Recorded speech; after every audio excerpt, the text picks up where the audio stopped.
friendship that'll never ever end.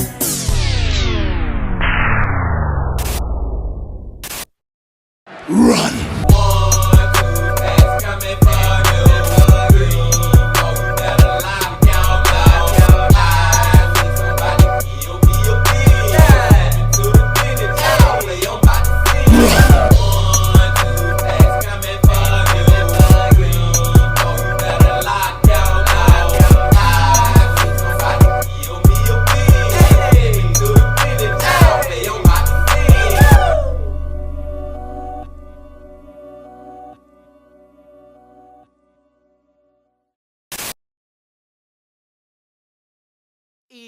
It's a beautiful day in the neighborhood.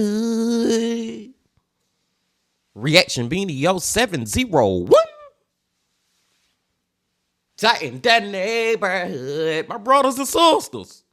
It is Super Bowl Sunday, Bean Team.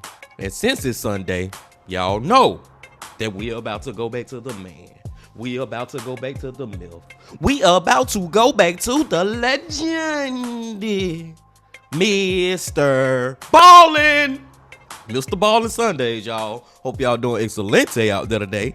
And I'm glad that you came on back to the channel once again. To Elf with the Bean. And the title of the video is Thinner, Canada's Buffalo Bill, and the most disturbing blog I have ever read.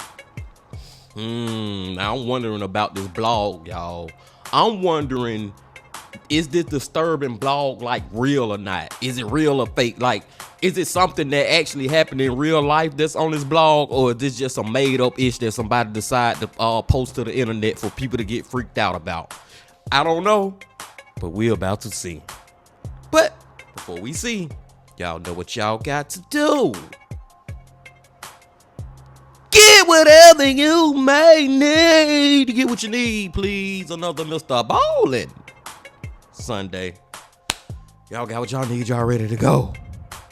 Then let's go. Sometimes the truth is stranger than fiction.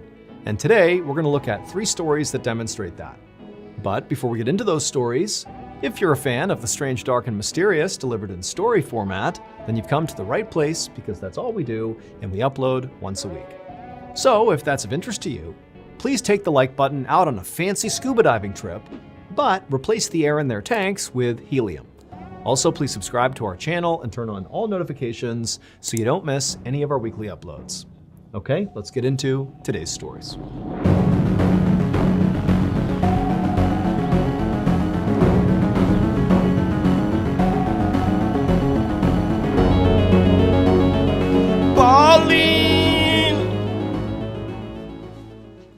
On the evening of March 27, 2013, a 45-year-old doctor named Marcelo Gurruchaga dug through a supply cabinet in the clinic that he owned in southeastern Spain. He grabbed an IV needle, anesthetic drugs, and a scalpel, and then he walked to the operating room in the back of the clinic, where his patient was already lying on the table. And as Marcelo looked at his patient, he couldn't help but feel incredibly anxious. This was easily going to be the most important and most dangerous surgery he had ever done. In fact, this surgery was illegal, and one wrong move here could not only harm his patient, but could also destroy his life. I mean, he could lose his medical license, he could be arrested. I mean, this was a very high-stakes operation. But Marcelo felt like he really had no choice here, because he had this huge problem going on in his personal life, and he had been promised that if he did this surgery successfully, that problem would be solved. His hands shook as he gave his patient the IV, and then he began administering the anesthetic drugs. Soon, his patient was unconscious. And then, after a steadying breath, Marcelo picked up the scalpel and then made his first incision. Boy, he gotta have a hell of a problem going on in his life that need to be solved to put his whole career on the line, plus the fact that he can go to prison for this freaking surgery. I wonder what the problem is. Let's find out. A little over a week later, on April 5th, 2013, a very disheveled and distraught Marcelo walked into a local police station carrying a small cardboard box. Once he was inside, he told the clerk that he had to speak to an officer because he needed to make a confession. A moment later, a detective came out, and right away Marcelo began crying, and he told this detective this unbelievable story. And as he did, the detective just felt really bad for Marcelo. I mean, this story was so tragic, so awful. But as Marcelo went along and the details of the story began kind of going all over the place, the detective went from feeling empathy to confusion to full-blown suspicion of Marcelo. Something was off here. And so at some point, when Marcelo finally went quiet and he was just standing there holding this box, the detective looked at him and said, "Hey, what's in that box?" And when Marcelo reached down and slowly opened it up, the detective immediately knew two things. One, Marcelo was definitely lying.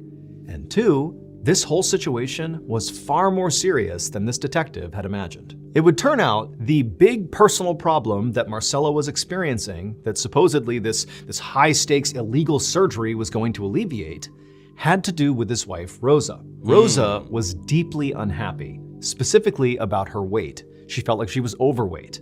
And so she had given her husband, Marcelo, the doctor, an ultimatum. She said, "You need to perform a weight loss surgery on me, or I'm going to take my own life." And Marcelo knew this was no idle threat, because his wife, Rosa, had previously attempted to end her life before. And so ultimately, Marcelo agrees to do this illegal operation. But this operation was illegal not because Marcelo was not like a weight loss doctor. No, it was illegal because Marcelo was an animal doctor. He was a veterinarian, not a human doctor. And so Are you fucking kidding me, man? Seriously, Marcelo? Bro, come on, bro. You supposed to be working on freaking animals and you working on a human and it's your wife. I ain't gonna lie now. She put him in a pickle, in a spot, a bad spot. She made him a pimp in a hard place, so to speak, man. Just the fact, if you don't do this weight loss surgery on me, I'm gonna kill myself. God damn, wife, you just, what do I supposed to do? But it's crazy. He should have thought better than this now. I know this gonna go bad. What the freak is in this box, being team? I don't know. Let's find out. Marcelo really had no idea how to perform this weight loss surgery. And so as soon as he made that first incision on his wife, the surgery went completely sideways and Rosa died on the operating table. And when that happened, Marcelo panicked and immediately dismembered his wife's body and cremated her in an attempt to cover up what he had just done. However, over the next week, Marcelo felt so guilty about what he did that he ultimately went to the police and he confessed. However, at first, during this confession, Marcelo told the detective that his wife had died because she had taken her own life. And when the detective began asking probing questions about how she died exactly and when this happened, he began getting answers that didn't really make any sense. And so ultimately, he asked Marcelo to please show him what's inside of that box he's carrying. So Marcelo opened it up, revealing Rosa's ashes. And that told the detective that Marcelo had to be lying because he's thinking, wait a minute, if your wife took her own life a week ago, why did Marcelo immediately cremate her and hide the fact that she had been dead for a whole week? It didn't add up. Ultimately, Marcelo would be charged with his wife's murder, but he would spend 4 years in prison awaiting trial. And then when he went to trial, he was found guilty and sentenced to an additional 10 years in prison. Y'all feel like he got enough time? I don't know, Bean Team, because it's crazy because she the one who told him to do this craziness to her. This, I don't know. This one right here is a tough one, man. You know what would have made it better? If when it first happened, he would have told the police. Just the fact that he waited a week before contacting the police, just the fact that he cremated her real quick to try to hide the fact of what really happened, like that's why I feel like he should do some years more than anything. So I guess he got like a 14-year sentence altogether because he spent 4, then he got found guilty and got 10 more. So I guess that's okay, man. This is just a weird freaking story, man. What the freak? MrBallen has done it again, Bean Team. Done it again. And come to find out, that was her ashes in the box. Like, he felt that bad, so he went to the police with her actual ashes. Crazy. Let's go. Hey, football fans. Freaking crazy, man. MrBallen, man. The man, the myth, the mother in legend. For real. Let's go to number 2. Take it back. Let's go. Sportsbook.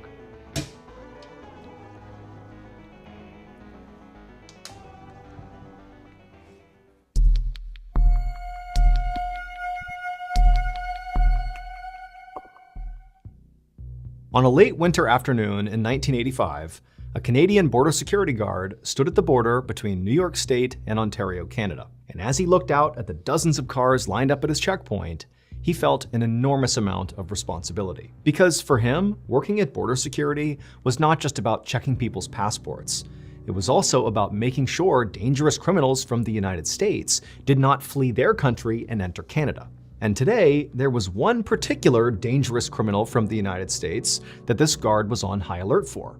A 30-year-old man named Alex Mangle. A few days earlier, Alex Mangle had been stopped by a police officer near New York City. And during this traffic stop, Alex had somehow taken the police officer's gun and shot the officer in the head, killing them, and then Alex had fled, and he was still on the run. And so now law enforcement was concerned that because New York was only 6 hours from the Canadian border, that it was very possible that Alex might try to flee into Canada to escape persecution. And so US and Canadian law enforcement and border security were on the lookout for Alex Mangle. And he was this 30-year-old white man with thinning brown hair and a wispy mustache. And so all day long, that Canadian border security guard looked very closely at every person who came through his checkpoint to see if they were Alex Mangle. He would see a family on their way to visit relatives in Canada. He would see a couple on their honeymoon. He would see a man with a car full of camping supplies and a middle-aged woman traveling alone and all these different people from all walks of life, but none of them looked anything like Alex Mangle. I'm just gonna throw this out there, Bean Team. From the title of this story from MrBallen, I don't remember it exactly, but it was like a woman in a wrinkled dress or something. I think Alex, long story short, story long, is gonna dress up as a woman in a wrinkled dress and try to cross the border. I know that's an easy one to think of. I don't know if we going that way, but let's find out. And so by the end of his shift, after checking dozens and dozens of cars and looking at every person, he felt certain that Alex Mangle had not slipped through his checkpoint. And so he clocked out and he went home. A few days later, on March 2nd, a police officer was patrolling this parking lot right outside of a shopping mall in Ontario, Canada, which was located about an hour and a half away from the border. And during his patrol, at some point, he noticed there was this one car, a white Toyota, that had been loitering in the area for quite a while. And so he decided to drive over and see what was going on. And when he got there, he looked inside the vehicle and he saw someone sitting on the passenger seat. And he was a white man, probably in his 30s, with thinning brown hair and a wispy mustache. And this officer immediately recognized this guy as being the wanted criminal, Alex Mangle. And so the officer immediately called for backup, and then he parked his car, got out, and approached the white Toyota where this guy was sitting with his gun drawn. And as the officer approached the passenger side door, the man inside turned, noticed the officer, jumped into the driver's seat, fired up the car, and the Toyota sped out of the parking lot. And so the officer, he jumps back in his cruiser and he takes off after him. And before long, it was like the entirety of the police force in Toronto was a part of this high-speed chase to catch this guy. And eventually they funneled the car into a dead-end street, and the white Toyota crashed into a stop sign, and then the man inside with the mustache and the thinning brown hair pops out, and immediately everybody sees, yep, that's Alex Mangle. He didn't put up a fight at that point. He was taken into custody. However, despite how relieved law enforcement was to have this cop killer in custody, they realized they didn't understand something. How was it that Alex Mangle got past border security and got into Canada? Everybody was on high alert looking for him. What happened? And so police were baffled until they searched that white Toyota Alex had been driving. On the night that Alex shot and killed that police officer near New York City, he immediately fled to this wooded area and hid out overnight. And then the next day when he got up, he was walking around and he happened to pass by this commercial building. And as he was looking at it, he saw this middle-aged woman, whose name was Beverly Capone, come out of the building and make her way towards her car. And she was all alone. And so Alex walked up to her and abducted her at gunpoint. And then he drove her to this cabin out in the woods that he knew would be totally isolated. No one was there. And once they got there, he murdered her. And then once she was dead, he stole her clothes and put it on, and also cut off her face and her scalp and put those on as well. He was literally wearing her skin and hair. And he hopped in that white Toyota and he drove up to the Canadian border. And amazingly, he got through the checkpoint into Canada without anybody noticing. It would Bean Team! I got freaking chills all over me right now. Where in the freaking fuck? Seriously, man, I'm sorry. I was right, but I went all the way right. I just thought he had put on. Let me calm down. Let me calm down, man. I just thought he had put on a lady dress. That's it. That's it. And maybe like a wig, a hat, sunglasses, makeup, whatever. I'm thinking that. MrBallen just said, number one, the crazy part that I didn't see coming. The fact that he freaking abducted a lady. That's how he got his clothes, by abducting a lady. And not only abducting her, he murdered her. And he'll go to cherry on top of the crazy AS. I'm trying not to cuss so much. On top of the crazy, the cherry on top. He cut off her skin and put it on his own freaking face. He cut off her face and put it on his to get past. That is just what in the fucking what?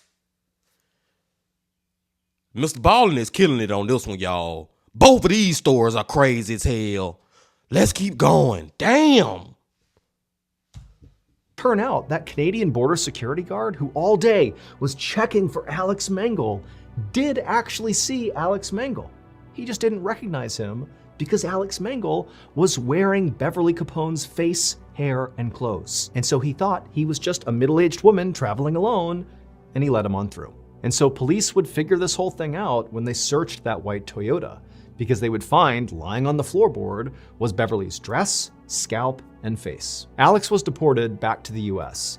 However, before he could stand trial, he attempted to escape a prison transport and in the process got shot to death by police. However, that was not the end of Alex's story. Following his death, officers continued to investigate him and also his property, and at some point during a search of his property, they would discover all these photos of unidentified women, along with these maps where these very isolated places in New York and Pennsylvania were circled, and nobody knows what they mean. Now, police have not conclusively linked Alex to any other murders, but he does remain a suspect in several cases, and in fact, many investigators believe Alex was actually a serial killer. However, we'll probably never know how many people Alex actually killed because he took all of his secrets to the grave. Oh my God, Bean Team. That ish got a lot more crazier than I expected it. But I should have expected for it to get crazy. We watching the man, the myth, the mother in legend. But I'm just saying, man, I think he was a serial killer too. I think that dude got more bodies and then been killing people way before he even killed those 2 police officers. You know what I'm saying? Maybe those photos of those different women, maybe the map with the circles where he done buried some of their bodies. Ain't no telling, y'all. Like, he one of those freaking people. Wow, I 1,000,000% feel like he should have got the death penalty, even though he ended up getting shot by the police or whatever. He died. Long story short, story long. But I'm saying if he would have stood trial, he needed to get the fucking death penalty. Seriously, not only for killing those 2 cops and whoever else he didn't kill, but that last one, y'all, cutting the lady face off and putting it on his own face. Like, think about how sick in the head you gotta be to do some like that. Let's go. Number 3, y'all. We got one more. Jesus.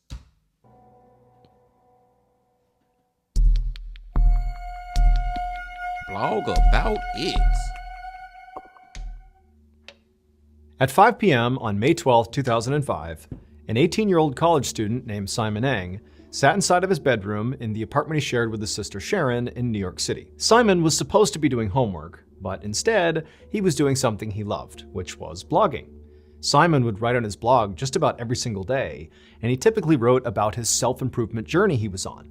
Not because he thought lots of people were going to read it and be inspired by it, but because he kind of wanted to chronicle his journey so that in the future, when he was the best version of himself, he could look back and sort of see how far he had come, to see the progress he made. But on this particular day, Simon was not writing about self-improvement. Instead, he was blogging about something that was totally unusual for him. In fact, he had never written anything like this on his blog ever before. But Simon knew basically nobody read his blog, and so he wasn't really that concerned about writing something so off topic. So at about 5:05 p.m., when he was done with this very strange blog post, he didn't think twice. He just hit post. 5 hours later, at about 10 p.m., an NYPD detective, along with some other police officers and first responders, arrived at Simon and Sharon's apartment. They went inside and went straight to Simon's bedroom, and there they would find Simon. He was laying perfectly still on the ground, his feet were bound by duct tape, and he was covered in stab wounds. What? They rushed up to him to feel for a pulse, but very quickly they discovered he was dead. And then before they could even process what had happened here, they heard moaning coming from the other bedroom across the hall. And so they rushed in there, and they would discover Simon's sister, Sharon. She also was covered in stab wounds and laying on the ground, but she was still alive. And so they tried to rush her to the hospital to try to save her life, but in transit, she would die. Damn. And she would also die before she could actually tell authorities what happened to her and her brother. For the next Man, I don't think Simon the one who left that last blog, y'all. I think the killer fucking put that shit up there. I done got the cussing like a mother on this, MrBallen, y'all. That's how y'all just could see how excited and how much energy I got for this ish right now. I'm just saying, man, I think the killer the one who left that blog and pretty much told on himself or said that I killed these people, yada yada. I don't know. Let's just find out. next 3 days, investigators could not make sense of Simon and Sharon's murders. But then a detective discovered Simon's blog, and they found his final entry. And it was that very unusual post that Simon did that was not anything to do with his self-improvement journey. Well, it would turn out that last post broke the case wide open. Right before Simon was killed, he wrote in his blog about what was actually happening in his apartment, like in real time, literally what he was seeing and hearing. Here is a screenshot of that blog post. It says, quote, "Today has been weird. At 3, some guy ringed the bell. It was my sister's former boyfriend. He is still here right now. Hopefully, he will leave soon." Sharon's former boyfriend was a man named Jin Chung Lin. And a year earlier, he and Sharon had gone through a really rocky breakup. Now, Sharon had moved on and kind of gotten over the breakup, but Jin hadn't. He was still furious about the way things ended. And so he ultimately went to Sharon and Simon's apartment to get revenge. And his revenge was murdering the brother and sister. When police confronted Jin with information from Simon's blog post, he immediately confessed to the murders. Jin was tried and found guilty of the murders and sentenced to life in prison without parole. Today, Simon's blog is actually still available online, so you can go and see his final post. However, what you'll really see if you go to his blog is the thousands and thousands of comments from people all around the world hoping that Simon and Sharon rest in peace. Crazy, man. Thank you. Wow, dude. He really was solving his own murder before he got murdered by leaving that last post. You know what I'm saying? Didn't even know it. I was thinking that it was going to be the killer who had, for some reason, left a post. But no, that wasn't the case. It was actually Simon. And I thank God that he left that post. And then when the police confronted Jen confessed to it off the rip. You know what I'm saying, man? But man, rest in peace to him, though. Such a sad thing to see young people like that passing away in their home, and then there's a sister and brother. You get what I'm saying? And they had their whole life ahead of them. And then when you look at the post, that was in 2005, y'all. That was 20 years ago. These people still could have been here 20 years later with us. But no, because of Jen being mad about being broke up with Sharon, he decided to kill her and her brother. Just people, man, these murderers, man, I'll never understand it. I'll never understand it being seen. Now, that one wasn't as crazy, but it was still crazy. But that number two being seen with the man with the freaking Alex with the he was Leatherface. That was literally Leatherface in real life. Seriously, man, what he did to that lady. And I'm thinking that he just gonna wear some women clothes. Boy, it was a completely different other level than that, man.